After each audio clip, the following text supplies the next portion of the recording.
싸늘한 공기가 그의 폐부를 찔렀다. 늘 온기로 가득했던 그녀의 향이 맴돌던 방. 그곳엔 이제 아무것도 남아있지 않았다. 정갈하게 놓여있던 서책 몇 권과 미처 피우지 못한 향만이 덩그러니 남았을 뿐. 경성군 이번의 눈동자가 절망으로 흔들렸다. 불과 반나절 전 자신의 품에서 속삭이던 목소리, 수줍게 붉어지던 두 뺨과 자신을 향해 웃어주던 그 미소가 허공에서 부서졌다. 차선책, 나직이 읊조린 이름이 갈라진 틈으로 새어나왔다. 그녀가 사라졌다. 이 도성 안에서, 자신의 눈길이 닿는 이 세상에서 그녀의 존재가 증발해버렸다. 심장이 얼어붙는 것 같은 감각도 잠시, 이내 끓어오르는 분노가 온몸을 집어삼켰다. 감히 누구인가? 왕실의 사냥개라 불리는 자신의 것을, 자신의 정혼자를 건드린 자가 누구인가? 이번은 주먹을 세게 쥐었다. 손톱이 손바닥을 파고들어 피가 배어나왔지만 그 고통조차 느껴지지 않았다. 그는 방문을 박차고 나와 어둠이 내린 정원을 향해 외쳤다. 모두 들어라. 지금 당장 도성의 모든 문을 걸어 잠그고 샅샅이 뒤져서라도 정혼자를 찾아내라. 그의 목소리엔 이성을 잃은 광기가 서려 있었다. 사랑하는 이를 잃은 남자의 처절한 광기였다. 경성군의 명은 거대한 파문이 되어 고요하던 도성의 밤을 송두리째 흔들었다. 횃불을 든 군사들이 거리를 메우고 한밤중에 소란에 놀란 백성들은 문틈으로 불안한 시선을 던졌다. 마치 거대한 그물로 물고기를 잡듯 군사들은 도성의 모든 골목과 집을 훑었다. 이번은 쉴 새 없이 말을 달리며 수색을 지휘했다. 그의 눈은 핏발이 서 있었고 밤의 찬 공기에도 식은땀이 흘렀다. 찾았는가? 아직 아무런 흔적도 발견하지 못했습니다, 대군. 돌아오는 대답은 언제나 같았다. 시간이 흐를수록 그의 심장은 타들어갔다. 이토록 흔적도 없이 사라질 수 있단 말인가. 마치 처음부터 없었던 사람처럼. 그때 그의 뇌리를 스치는 불길한 예감이 있었다. 납치범은 선책의 행방뿐만 아니라 자신의 움직임까지 꿰뚫고 있는 듯 했다. 자신이 아끼는 것이 무엇인지, 자신의 가장 아픈 곳이 어디인지를 정확히 알고 그곳을 찌르고 있었다. 내 필체를 이리도 흡사하겠다라 하다니 범인이 남긴 서신을 떠올린 이번의 눈빛이 차갑게 가라앉았다. 자신에 대해 잘 아는 자. 그것은 곧 자신의 가까이에 있는 적이라는 의미였다. 어둠 속에서 자신을 비웃고 있을 그 그림자의 존재가 이번의 분노를 더욱 거세게 부채질했다. 도성을 뒤흔드는 소란은 결국 왕의 귀에까지 들어갔다. 용상에 앉은 왕은 싸늘한 표정으로 보고를 들었다. 정혼자 하나를 찾기 위해 도성 전체를 쑥대밭으로 만들고 있는 조카. 왕의 얼굴에 노여움이 서서히 피어올랐다. 고작 계집 하나 때문에 이성을 잃고 도성을 혼란에 빠뜨려? 그에게 경성군, 이번은 아끼는 조카이기 이전에 왕실의 가장 날카로운 칼이자 사냥개였다. 감정에 휘둘리지 않고 오직 왕명에 따라 움직여야 할 존재. 그런데 지금 이번의 모습은 왕의 기대를 무참히 배반하고 있었다. 전하, 경성군의 마음도 헤아려 주시옵소서. 신하의 말에 설종은 코웃음을 쳤다. 마음? 사냥개에게 마음은 사치일 뿐이다. 설종은 이번이 여인에게 발목 잡히는 것을 용납할 수 없었다. 그것은 곧 왕실의 칼날이 무뎌지는 것을 의미했기 때문이다. 그의 분노는 단순히 도성의 혼란 때문이 아니었다.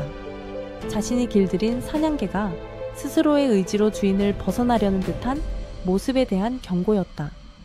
경성군을 당장 입궐시키라 전하라. 왕의 차가운 목소리가 어두운 편전 안을 울렸다. 왕실의 개로 살아온 숙명을 다시금 똑똑히 깨우쳐 줘야겠구나. 옥좌에서 뿜어져 나오는 분노는 선책을 찾아 헤매는 이번의 등 뒤에 서늘한 비수가 되어 꽂히려 하고 있었다. 사방은 빛 한 점 없는 어둠에 잠겨 있었다. 손발이 묶인 채 차가운 바닥에 쓰러진 선책은 자신이 어디에 있는지 가늠할 수 없었다. 축축하고 퀴퀴한 냄새. 아마도 버려진 창고이거나 깊은 토굴일 것이다. 두려움이 온몸을 휘감았지만 그녀는 입술을 깨물었다. 무서워하지 말자. 정신을 차려야 한다. 그녀의 머릿속에는 오직 한 사람의 얼굴만이 떠올랐다. 경성군 2번. 그라면 반드시 자신을 찾아낼 것이다.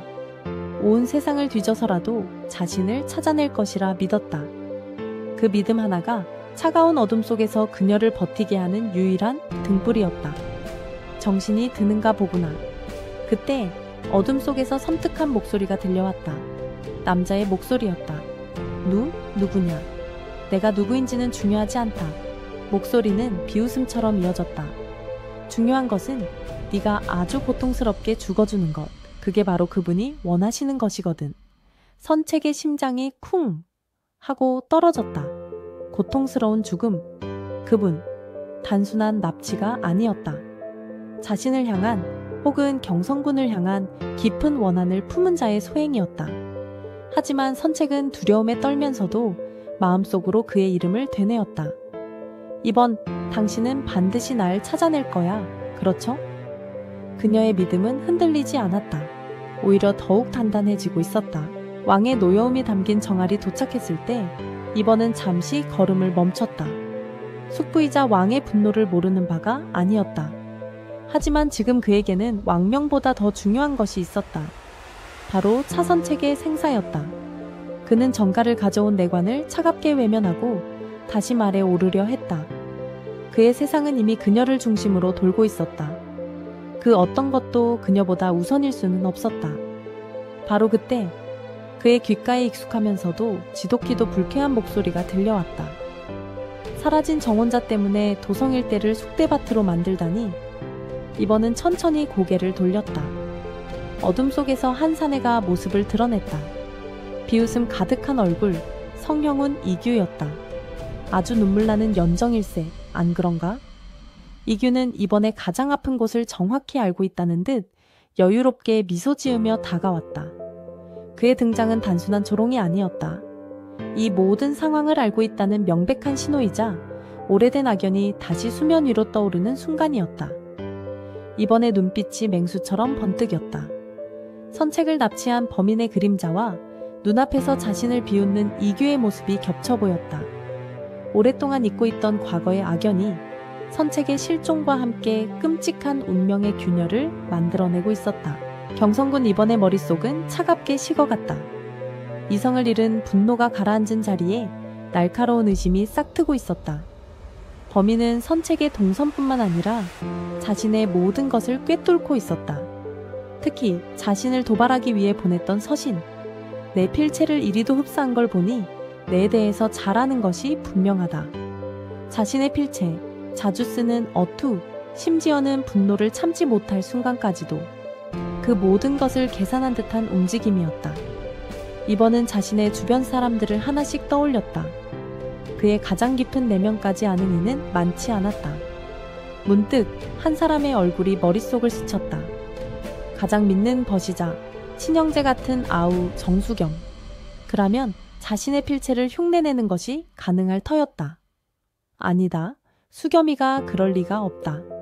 이번은 스스로의 생각을 애써 부정했다. 하지만 한번 피어난 의심의 씨앗은 걷잡을 수 없이 자라나 그의 심장을 파고들었다. 선책이 사라진 이후 수겸의 얼굴에는 늘 알 수 없는 그늘이 드리워져 있었다. 그것이 벗을 걱정하는 안타까움인지 아니면 차마 말 못할 비밀을 감춘 죄책감인지 이제는 모든 것이 의심스러웠다. 가장 믿었던 이에게 칼끝을 겨눠야 할지도 모른다는 끔찍한 예감이 그의 마음을 어지럽혔다. 정수겸은 고통스러운 번민에 휩싸여 있었다. 며칠 전 그가 보았던 충격적인 광경. 은혜가 얼굴에 흉터가 있는 복면인에게 돈을 건네는 그 장면이 잊히지 않았다. 그리고 그 복면인은 선책을 청계천에서 납치한 바로 그 자였다. 사랑했던 여인이 친구의 정혼자를 해하려 한 악인이라는 진실. 그 진실의 무게가 그의 어깨를 짓눌렀다.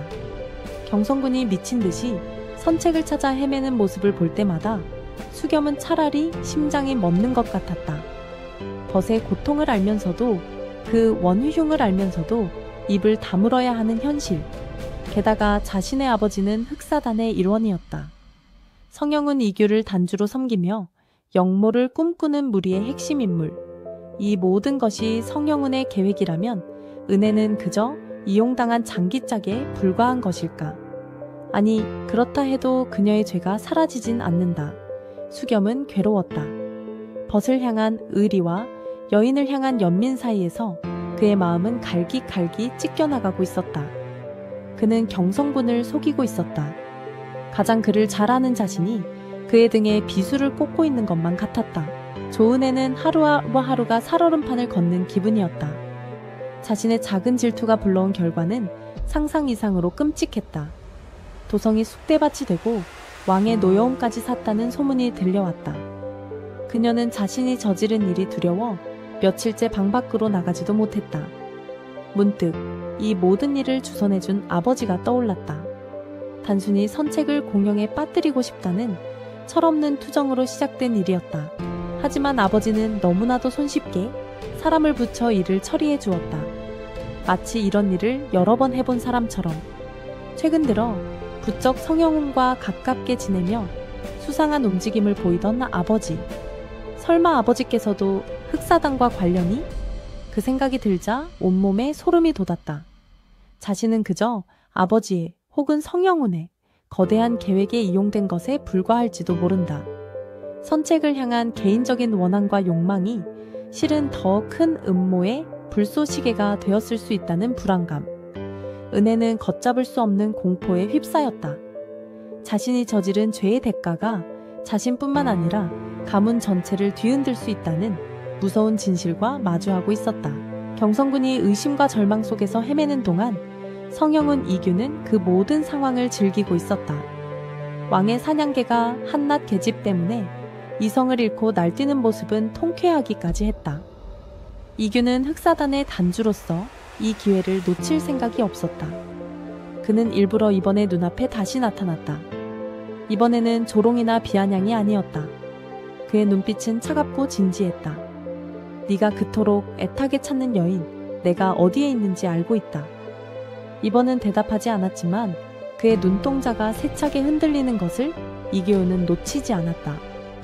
허나 세상에 공짜는 없는 법이지. 이규는 이번에 불안한 마음을 파고들었다. 왕에게 버림받고 가장 믿던 법마저 의심하게 된 지금, 이번이 기댈 곳은 어디에도 없었다.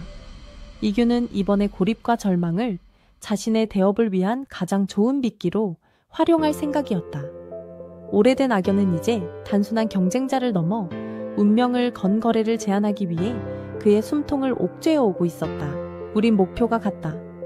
너도 지금의 세상을 바꿔보고 싶지 않느냐? 성영훈 이규는 마침내 본색을 드러냈다. 충격적인 제안에 이번은 순간 말을 잃었다. 왕의 조카이자 왕실의 종친인 자가 왕의 계획에 역모를 제안하고 있는 것이다. 나는 너처럼 왕을 위해 살다 언제든 버려질 수 있는 개로 살 생각이 없다.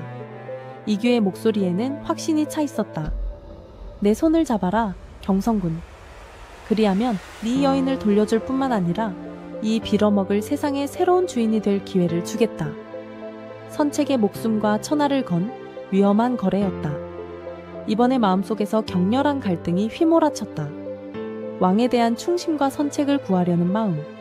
하지만 결국 그의 선택은 하나였다.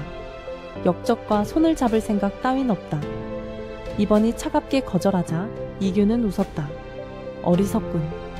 하지만 그 여인이 고통스럽게 죽어가는 건 보고 싶지 않겠지. 이규는 쪽지 하나를 던졌다. 마음이 바뀌기 전에 찾아가 보거라. 물론 네가 갔을 때까지 살아있을지는 장담 못하겠다만.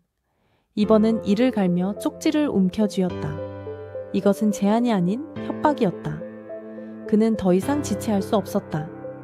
이규의 의도가 무엇이든 선책을 구하는 것이 먼저였다. 그는 쪽지에 적힌 폐주막을 향해 미친 듯이 말을 달리기 시작했다. 말발굽 소리가 정막을 깨고 울렸다. 성영훈이 던져준 쪽지에 적힌 단 하나의 단서, 붉은 지붕의 폐주막. 경성군 2번은 허물어져가는 주막 앞에서 말을 멈췄다. 음산한 기운이 감도는 곳, 누가 봐도 명백한 함정이었다. 하지만 그는 망설일 수 없었다. 이 안에 선책이 있을지도 모른다는 신락 같은 희망 하나가 그의 모든 것을 지배했다. 이번은 검을 고쳐쥐고 거침없이 문을 박차고 들어섰다. 먼지가 켜켜이 쌓인 내부, 썩은 나무 냄새와 축축한 흙 냄새가 코를 찔렀다. 그는 짐승 같은 감각으로 주위를 살폈다. 언제 어디서 적이 나타날지 모르는 상황. 숨막히는 긴장감 속에서 그는 방들을 하나씩 확인했다. 차선책 안에 있는 것이냐? 대답해 보거라. 그의 외침은 텅 빈 공간 속에서 공허하게 흩어졌다. 절망이 그의 심장을 다시 옥죄어 오던 바로 그 순간 가장 안쪽 방의 문틈으로 희미한 빛이 새어나오는 것을 발견했다. 심장이 미친 듯이 뛰기 시작했다. 그는 홀린 듯이 그 문으로 다가갔다. 삐걱이는 소리와 함께 문이 열렸다. 그리고 그 순간 이번에 세상은 무너져 내렸다. 방 안 차가운 바닥 위에 한 여인이 쓰러져 있었다. 곱게 차려입은 하얀 홀레복. 그토록 보고 싶었던 자신의 정혼자 차선책이었다. 하지만 그녀의 모습은 그가 꿈꾸던 것과는 너무나도 달랐다. 새하얀 옷고름은 바닥에 먼지로 더러워져 있었고 무엇보다 그의 눈을 사로잡은 것은 그녀의 입가에서부터 흘러내려 하얀 옷깃을 붉게 물들인 선명한 핏자국이었다. 차선책. 믿을 수 없는 광경에 그의 목소리가 갈라져 나왔다. 그는 비명을 지르듯 느릿 그녀의 이름을 부르며 달려갔다. 생기 넘치던 두 뺨은 핏기 없이 창백했고 늘 총기로 빛나던 눈동자는 굳게 감겨 있었다. 싸늘하게 식어가는 그녀의 몸에서 죽음의 그림자가 짙게 배어 나오고 있었다. 희망은 산산조각이 났고 그 자리에는 칠흑 같은 절망만이 남았다. 자신이 조금만 더 빨리 왔더라면, 자신이 조금만 더 강했더라면, 지켜주겠다던 맹세는 처참하게 부서졌다. 그의 절규가 텅 빈 주막을 가득 메웠다. 이번은 떨리는 손으로 선책을 품에 안았다. 차가웠다. 얼음장처럼 차가운 그녀의 몸. 그는 절망 속에서도 필사적으로 그녀의 코에 손을 가져다 댔다. 희미하다. 하지만 끊어질 듯 가냘픈 숨결이 아주 미세하게 느껴졌다. 아직 살아있다. 그 사실 하나가 입원을 일으켜 세웠다. 그는 조심스럽게 그녀를 들어 올렸다. 깃털처럼 가벼운 몸, 힘없이 늘어지는 팔다리가 그의 심장을 도려내는 듯했다. 선체가 정신 차려보거라. 제발 눈 좀 떠봐. 애원하는 그의 목소리에 그녀의 속눈썹이 미세하게 떨리는 듯했다. 하지만 그녀는 끝내 눈을 뜨지 못했다. 입가에서 다시 한번 붉은 피가 흘러내렸다. 이번은 이를 악물었다. 분노와 슬픔을 느낄 겨를도 없었다.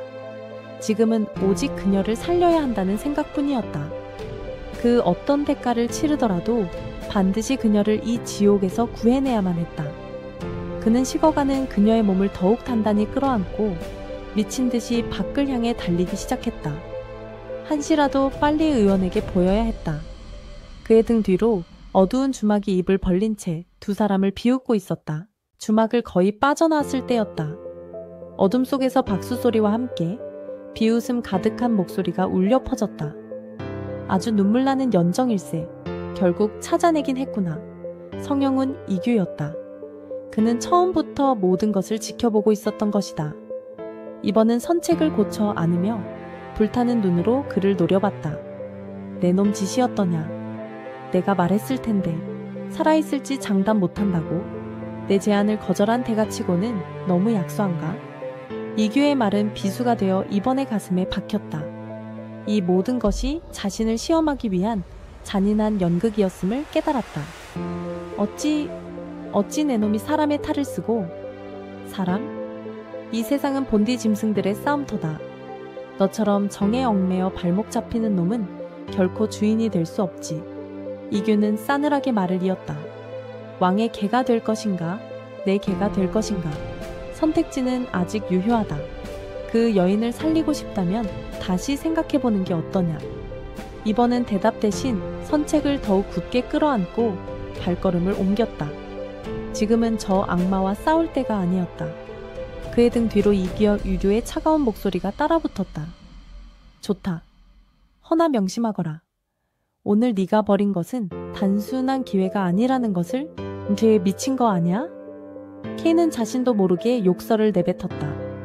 어두운 방, 그녀의 얼굴을 비추는 건 스마트폰 액정의 서늘한 빛뿐이었다. 화면 속에는 폭군님은 집착 광공의 최신화가 떠 있었다. 차선책이 홀레복을 입은 채 피를 토하며 쓰러지고 경성군이 절규하는 장면. 원래 그녀가 알던 소설의 내용이 아니었다. 이렇게까지 바뀐다고? 독자들의 반응처럼 이야기는 파국으로 치닫고 있었다. 케이는 불안한 마음에 화면을 빠르게 내리다가 책상 위에서 무언가 툭 하고 떨어지는 소리에 고개를 들었다. 해태로 보이는 상상의 동물 조각이 달린 낡은 놀이개였다. 자신이 산 기억이 없는 물건이었다. 어디선가 본 듯한 익숙함에 고개를 갸웃거리던 그녀는 화면 속 사파에 그려진 선책의 허리춤에 달린 놀이개를 보고 소스라치게 놀랐다. 자신의 손에 들린 놀이개와 소름 끼치도록 똑같았다. 그 순간 머릿속이 핑 도는 현기증과 함께 선택 잘해야겠다는 무당의 목소리가 귓가를 스쳤다.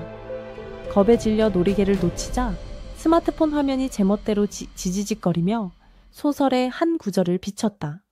차선책의 의식이 희미해져 간다. 그녀의 손에서 떨어진 것은 작은 인연옥 팔찌였다. 그리고 케이는 보았다. 자신의 손목에 어제까지만 해도 분명 없었던 붉은 실로 꿰어진 인연옥 팔찌가 채워져 있는 것을. 소설 속 세계가 현실을 침범하고 있었다. 아니, 어쩌면 처음부터 자신은 단순한 독자가 아니었을지도 모른다. 경성군 2번은 차갑게 식어가는 선책을 품에 안고 어둠을 뚫고 미친 듯이 달렸다. 왕의 노여움을 샀다는 것, 성영훈이 파놓은 함정에 빠졌다는 것, 그 어떤 것도 지금 그의 머릿속에 들어오지 않았다. 오직 이 여인을 살려야 한다는 본능만이 그의 온몸을 지배하고 있었다. 그가 도착한 곳은 도성 외곽의 인적이 드문 곳에 자리한 늙은 의원의 집이었다. 왕실의 그 누구도 아닌 자신이 유일하게 믿는 사람이었다. 의원은 피 묻은 홀레복을 입은 채 숨조차 제대로 쉬지 못하는 선책을 보고 사색이 되어 안으로 옮겼다. 시간이 흐르고 문 밖을 서성이던 이번에게 의원은 침통한 표정으로 다가왔다. 너무 늦었습니다, 대군. 절망적인 한마디였다. 맥이 거의 잡히지 않고 온몸에 독이 퍼졌습니다. 지금까지 버티고 있는 것이 기적일 정도입니다. 독이라니 무슨 독이란 말이오? 제가 아는 그 어떤 독과도 다릅니다. 마치 살아있는 것처럼 심장을 파고드는 지독하고 잔인한 독입니다. 의원은 고개를 저으며 말을 이었다.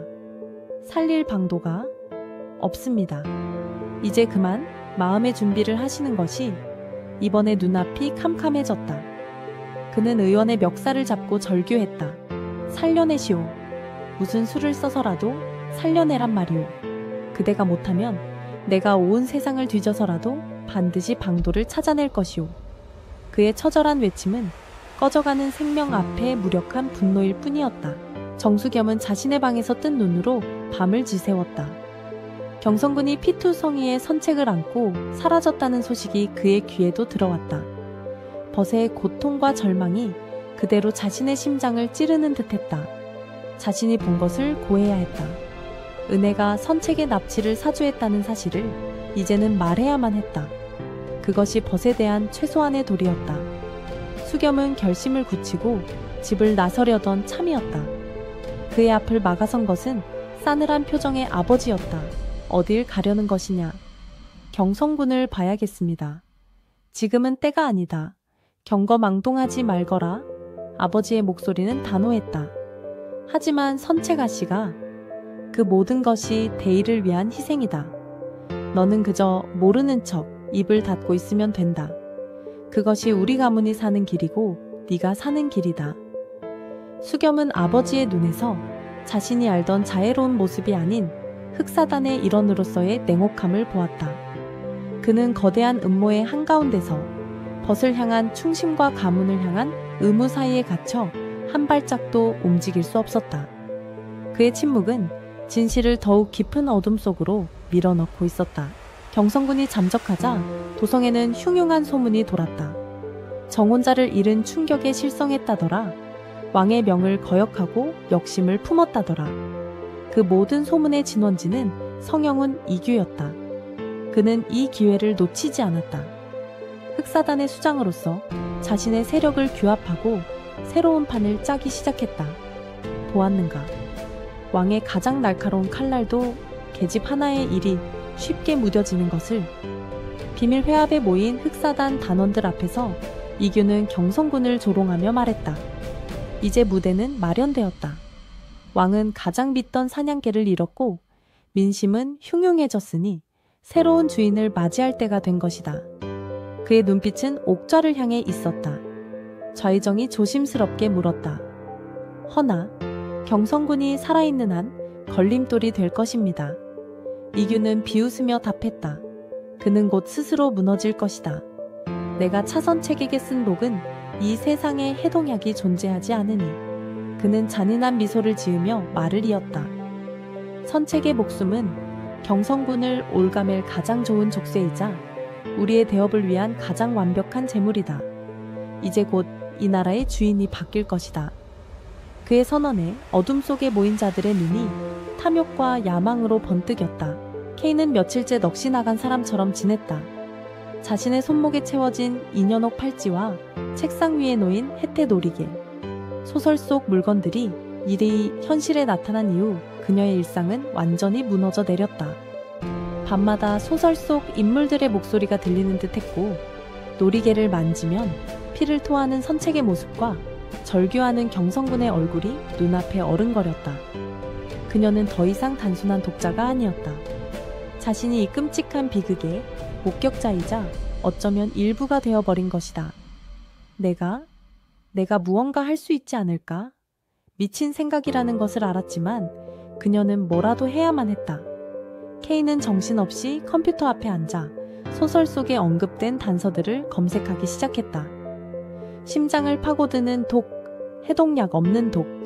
수많은 검색 결과 속에서 그녀는 한 오래된 민담집의 구절을 발견했다. 만년설이 덮인 절벽 끝에 피는 월화초 유에샤차오.